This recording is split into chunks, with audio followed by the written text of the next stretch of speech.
First of all, thank y'all for having me. Like I said, my name's Amy Gray. I'm with Custom Foods of America, and I have to say that I truly enjoyed Mr. Thomas's presentation. It's what he describes is exactly how our company started out. And if you ever hear the president of our company tell our story, it's very similar. Our president actually conducted our first AIB audit. And he'll tell you real quick, he said, I didn't have anything. He said, they asked me for all kinds of things with acronyms, and I didn't know what they were, and I didn't have any of it. And he said, so that's when I started hiring people. So that's not too long after that's when I came on board, and we've put a lot of things together, and hopefully we're just a bigger version of what you've just heard. Okay. So again, that's who I am. All right. And this is who we are. Custom Foods is a customized manufacturer of soup, sauces, and side dishes. Our primary business is food service for and national chain account restaurants, family, fast casual. We're not a branded company. You won't see a product of ours in stores, in a retail store. We are a kettle cook operation, steam jacketed kettles, fluid or semi-fluid products. Basically, if we can pump it, we can make it. And about 98% of what we do is fully cooked, chilled, frozen, and shipped frozen. And we are a dual jurisdiction facility, which means we are regulated by both USDA and FDA. USDA is on site every day. They're actually officed out of our building. And then we have FDA and TDA in 2 to 3 times a year. And then as well, we get audited by third-party auditors and customers as well. And that came up nicely. I'm not sure what happened. So this is what we're going to talk about. It's our focus today. If you can just squint your eyes, maybe you'll see it. It's coded. The first thing, the first part of that is food safety, is what it should say. As is most food safety, it's coded. Okay. And hopefully the next one looks better. Okay. Food safety. What does it mean to our company? We see it as a moral and ethical obligation to produce the safest product possible. We're responsible for staying up to date from a regulatory standpoint, staying knowledgeable of industry trends in sanitation, equipment, and processes, and continuous improvement. I don't know if many of you are dealing yet with SQF, but that's a big term with SQF, which is Safe Quality Foods. We want to continuously improve, and that's actually become a primary focus for our company. We've always had continuous improvement, but now we're really striving to make sure that we're not getting stale in the processes that we have and the food safety that we have, that we're continuously making them better.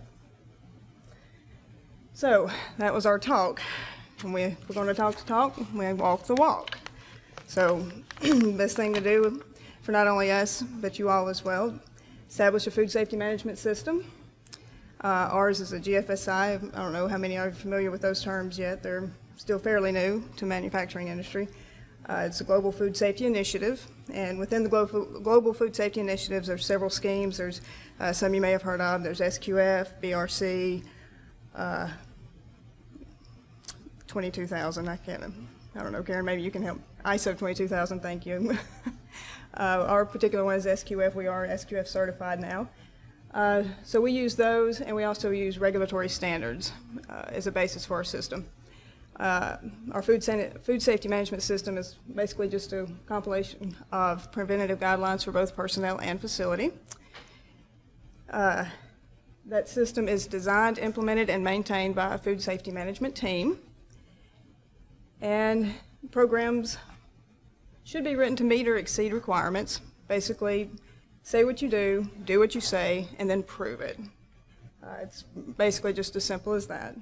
And then after that, develop a system of verification and validation, self-audits. And again, that's another one of our portions of continuous improvement, is really beefing up our self-audits and going back and just making sure that we're doing what we say we'll do. And I did try to find a cheesier slide. This is the best I could come up with, I'm sorry. We do, I always used to joke about all the programs and policies, procedures on mine. We had so many between auditors and customers and regulatory. Everybody wanted basically the same thing, but everybody wanted something just a little bit different. So I used to joke about our quality manual that was this thick because it had to be written to meet what everybody wanted. But these are some of the main programs that you'll see across the board that are either required by, mostly by regulatory or by customers as well. Oh, I wasn't supposed to do that either. Anyway, there's, of course, HACCP, personnel and processing practices, that's your GMPs, training, calibration of your equipment, your thermometers,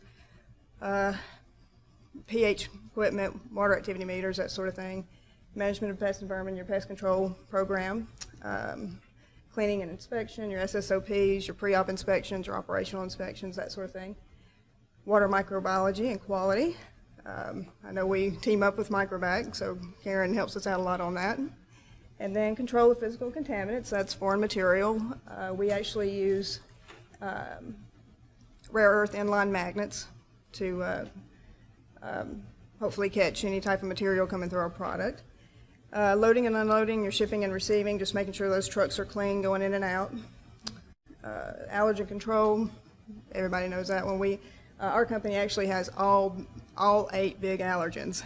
That's a lot of fun. Let me just tell you, I joke that our company is actually called Allergens R Us because we carry everything. And we actually get a lot of inspectors that come in. They take a look at our warehouse, and because we have about 1,600 ingredients on the books, and at any given time, probably 600 to 800 of those are active and in our warehouse. And so we'll get inspectors that come out and they look around the warehouse and they say, "Well, you have these segregated, right?" No.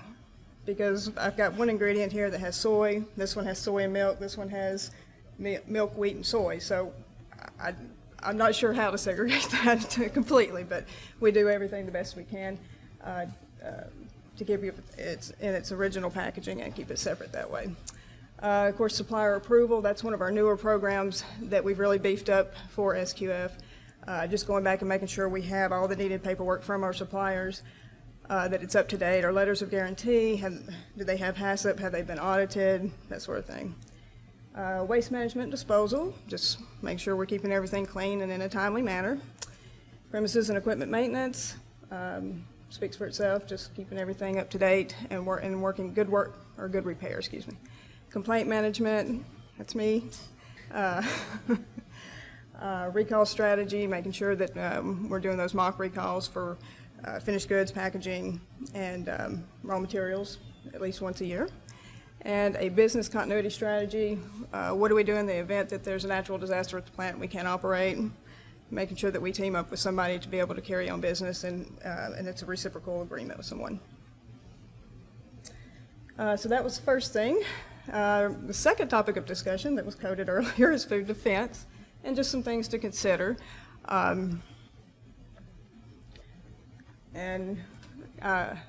Much like Shannon, I'm just going to read that to you. It's straight off the website. Food defense, having measures in place to reduce the chances of someone intentionally contaminating the food supply in order to kill or hurt people, disrupt our economy, or ruin your business.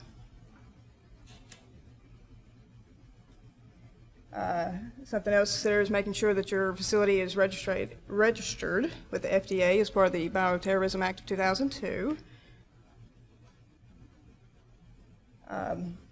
And as you put together a food defense plan, outside security, just a few things, premises, lighting, surveillance, inside security, your computer systems, do you have firewalls, do you have are things password protected, inside surveillance, I know we have cameras and video surveillance going on, deliveries right down to the postal service, coming into your warehouse, coming in the front door, whichever that may be. Hazardous substance storage, your chemicals, and from a personnel standpoint, background checks, training, and awareness. Again, training. And some of the benefits of having a food defense plan: you reduce the risk of unsafe product and economic loss. You reduce the need for additional regulation on food defense, and you also reduce your company liability. And one last slide. There's a gentleman, a very respected, well-respected gentleman at work, who says, refers to himself as just a poor old soup maker from Tennessee, and as you can imagine, that's the president of our company that started much like Mr. Thomas. And something I've heard him say many, many times over the year is, if you lose a customer to price, you can get them back, but if you lose that customer to quality, you'll never, ever get them back. So quality focus points, they are different for each manufacturer. For us, there's going to be, a lot of ours are customer driven. They're going to be things like color, viscosity. Some customers for a particular product may be more worried about how thick it is versus the color of it. It just goes, it's project dependent. So then just a reminder that even though you focus on the customer's priority, not to lose sight of the overall quality. And last but not least, if the food safety program is performing effectively, usually your quality aspects will come naturally. And I think that's it. Thank you.